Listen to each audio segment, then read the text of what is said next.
Pour créer une stratégie de formation, vous allez sélectionner l'outil stratégie de formation.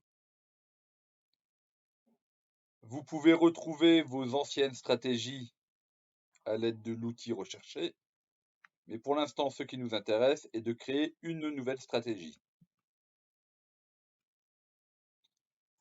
Vous allez sélectionner une matière parmi celles qui vous sont proposées. Vous allez sélectionner les groupes qui vous intéressent. Je vous conseille de cliquer sur aucun pour tous les décocher et de recocher uniquement les groupes sur lesquels vous voulez travailler. Concernant l'année de formation, là encore, préférez n'en garder qu'une. Ça me semble plus efficace de cette manière. Vous allez ensuite pouvoir sélectionner vos apprenants. Alors, la plupart du temps, vous pourrez cliquer sur tous, mais dans ce cas précis, je remarque que j'ai 2 apprentis en parcours aménagé. Et donc pour ces 2 apprentis, il faudra sans doute une progression particulière. Donc je les décoche de ce groupe. Je descends dans ma page, je retrouve stratégie de formation et là, je vais avoir l'ensemble de mes périodes d'apprentissage que je vais devoir compléter. Et donc, par exemple, sur la période 1, je vais retrouver toutes les séquences que j'ai précédemment créées et je vais devoir naviguer parmi elles pour retrouver la séquence correspondant à mes besoins. Je valide.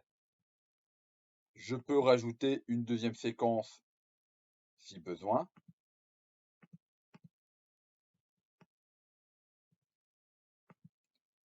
Voilà tout ce que j'ai fait sur la première période de CFA avec les IS1 IT1. Le but aujourd'hui, si vous avez pris du retard dans votre plan de formation, est de rattraper toutes les périodes jusqu'à aujourd'hui. Donc vous allez ensuite sur période 2 et vous sélectionnez. Alors ici, je sélectionne au hasard. Le but n'est pas d'avoir une vraie progression, mais de vous montrer le fonctionnement.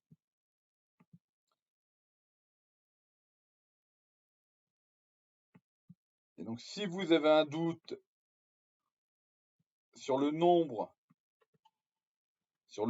de périodes à compléter, vous pourrez retrouver des informations en cliquant par la suite sur l'onglet Apprenant. Et vous pourrez retrouver combien de périodes vous avez à remplir. Une fois que vous avez complété, n'oubliez pas d'enregistrer. Alors, je ne le fais pas ici, car ce n'est pas un de mes groupes. Je ne voudrais pas créer d'interférence. Mais en enregistrant, vous allez conserver toutes les données rentrées dans votre TSFA. Pour revenir à mes 2 apprentis en parcours aménagé, eh bien, je vais simplement leur créer une stratégie de formation à part. Donc, je recommence, nouvelle stratégie, sélectionner une matière. Nous étions sur les IS1 IT1 sur l'année 2019. Et donc, cette fois-ci, je ne vais conserver que les 2 apprentis en parcours aménagé et leur créer une nouvelle stratégie de formation qui sera sans doute plus rapide car ils font l'ensemble du programme en un an et qu'ils sont normalement aptes à suivre plus rapidement. Et encore une fois, on n'oublie pas d'enregistrer à la fin.